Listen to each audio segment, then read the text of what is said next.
You know.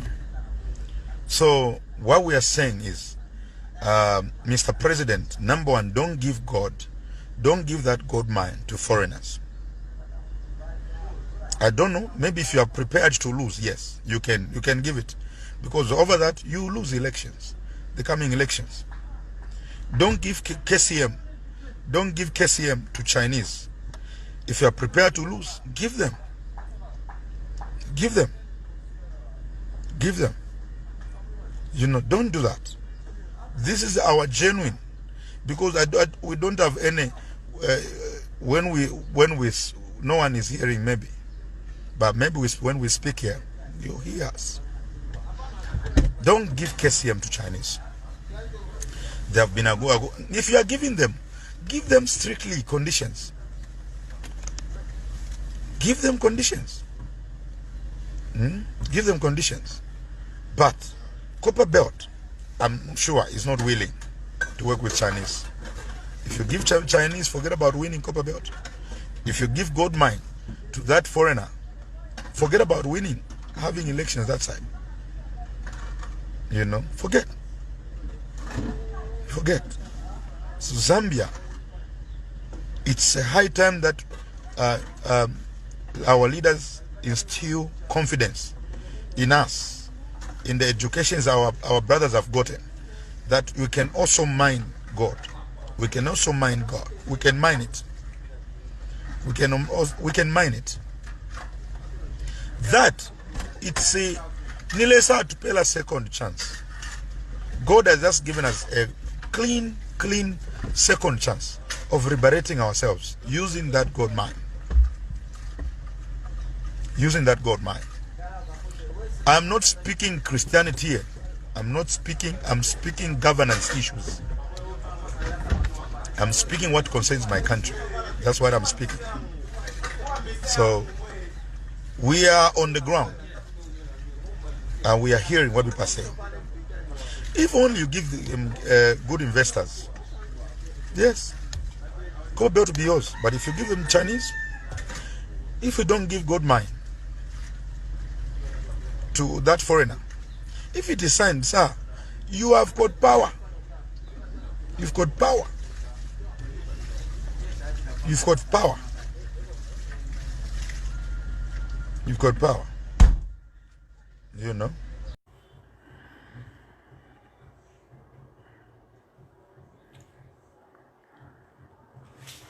Sorry, my video is cut. My video is cut.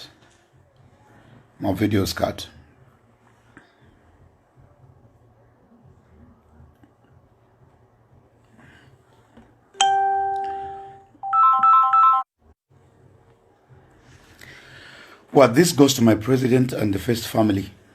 You know, that video, I spoke about a lot of things inside there, a lot of things. And the video was just cut.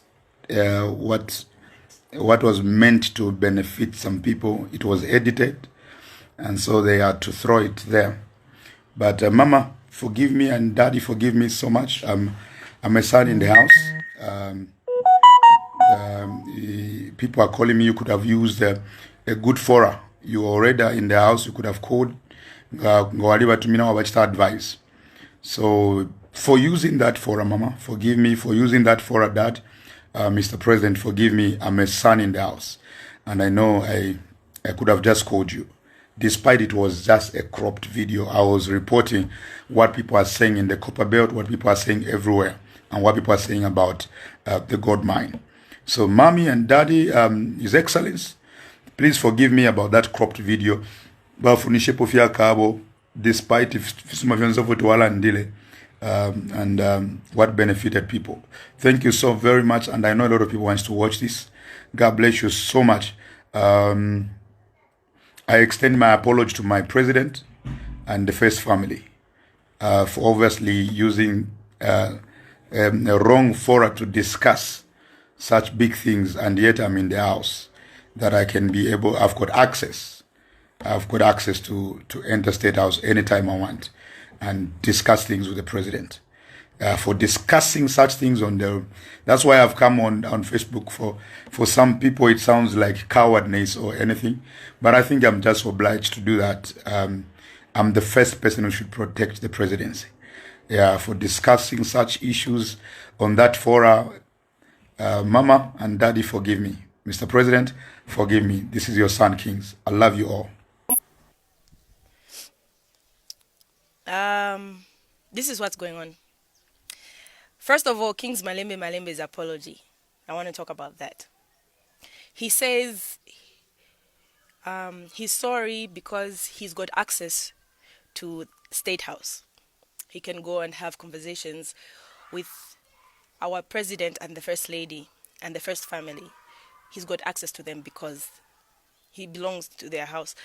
Where does that leave me, Wezi, who's not politically affiliated? Am I less of the president's daughter, in connotations? Am I less of a daughter of this nation? Can't I have conversations with these people? Okay, that's one thing. I'm not saying that it doesn't, but I just want to ask I would love to know, is it the same thing for me? Am I able to access and have these conversations? Because what I feel Kings did before he apologized was represent the views of people that work in these mines.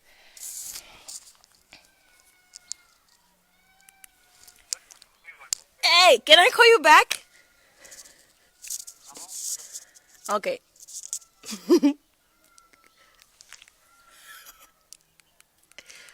Woo. Sorry about that. So, when Kings apologized for speaking for employees the people that work in the mines and Zambians in general, we want to own these things. He wasn't publicly rebuking the president. No, he was representing the voice of people that are not, able to access the president. He was sharing views and representing a lot of people. And I feel that he wasn't wrong by, publicly stating these things, as a desire for a better Zambia. So him apologizing and saying maybe we should have had these conversations behind closed doors means that where do the rest of us go, if we can't have these conversations with them? I can't walk up to State House with all that security and have conversations because I'm not Kings. So what you're doing there is representing the people, Kings. So why should you apologize for representing the people? Using Facebook, sharing a common view with lots of people. You know how it is on the copper belt. You know how it is with the mining industry. Zambia is the second largest emerald mining nation in the entire world. But does that translate anything significant to our economies? To our economy? And also copper. We still till this day still killing it with the copper production, despite how the global crunch has been. But all that stuff, all those minerals and stuff don't translate into wealth for some reason. And we need to have these conversations publicly. So that's me on King's Malembe apologizing. I'm sad that he had to really apologize for something, right? Just like the mayor of Lusaka was pressured into doing it. I feel like these two men they were not malicious in any way, and they shouldn't have been rebuked for it. I also want to talk about the Lusaka province minister, Honorable Bowman Lusambo. I don't believe in approaching our leaders with disrespect. I don't believe in speaking ill of them if you're disappointed in them. I feel like using the right channels, and now we've seen that social media has become a powerful tool to air out our views on how the country is being governed. So it's not wrong for the youth to use social media as a tool to communicate and suggest better ways for us to be governed, because Zambia is predominantly a youthful nation. Okay, so we are the youth. We can't be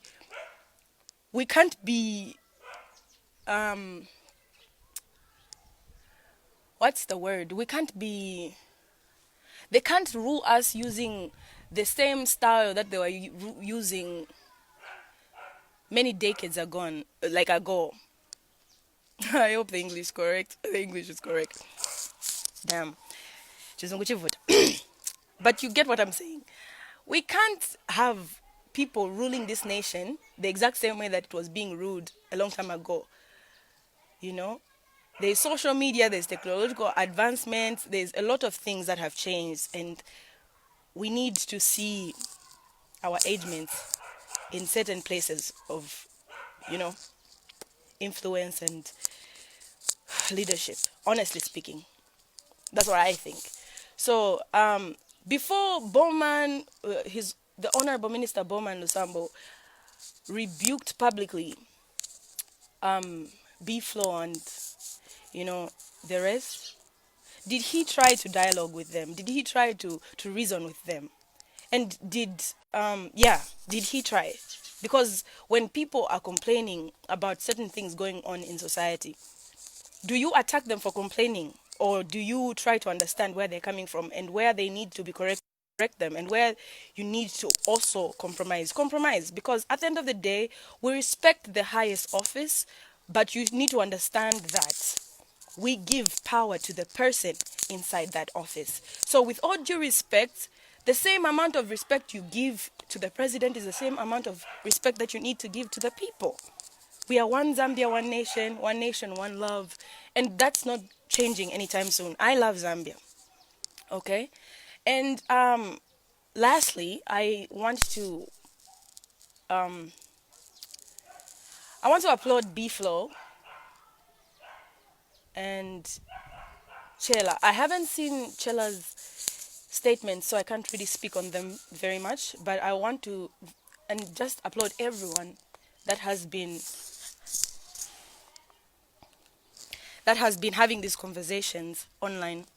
It's not about shaming the leaders, but also using your platform to engage the youth so that we do not see political violence in the country come 2021. We don't want to see what happened to Mapenzi happen again. We don't want to see what happened to Vespas happen again. And there are ways that we can prevent all that stuff. We don't want to see people throwing canisters of tear gas at people that are not even rioting, the people that are hiding, and have them get away with it. We don't want to see police using live bullets, shooting, kids by mistake, and having that case be quiet. We're all scared to confront it because who pulled the trigger? You know what I mean? So I want to applaud all the public figures, be it celebrities or not, for having this conversation online and engaging your fellow youth. It's very important. Please, let's continue to do it. Please, let's continue. Do not feel shame and do not feel afraid. There's nothing wrong that you're doing. My only plea is that you need to be very inclusive. Don't shame others for having a different opinion from yours. Just find healthy ways of having dialogue and say no to tribalism and political violence. It's going to destroy our nation. Thank you so much for watching this video. I gotta go. I'm receiving these phone calls in the press center. God bless you. Take care. Hello?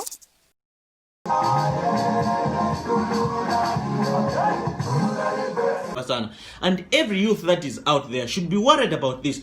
But I'm a youth that these days you have involved yourself in the politics of hate. It doesn't matter whether you are PF, UPND, NDC, or where, or whichever political party. This should bother you, because it is not about PF and UPND. This is about us and who's in the leadership. Are they doing things in the interest of us? You should question yourself. Even if we'd never we are full of hate. We just go on the internet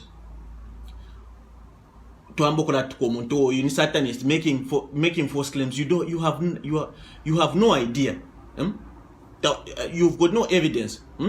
Aya mano ya mustone akare fintu yakora vyati umuntu bari mutina bambokula mchita accuse. So stop demonizing each other, whether by UPND should not demonize PF, and the PF should not demonize UPND or any other political party. If what fukire turemona nibana ni abali mu buteko boshibade chitefi ntu fyako bati ubumi bweso bwara ababwino ngatabali afchita kuba funyapo. Whether this is a tribal mentality of saying in Nuaba PF do or die. How can you be a do or die cadre?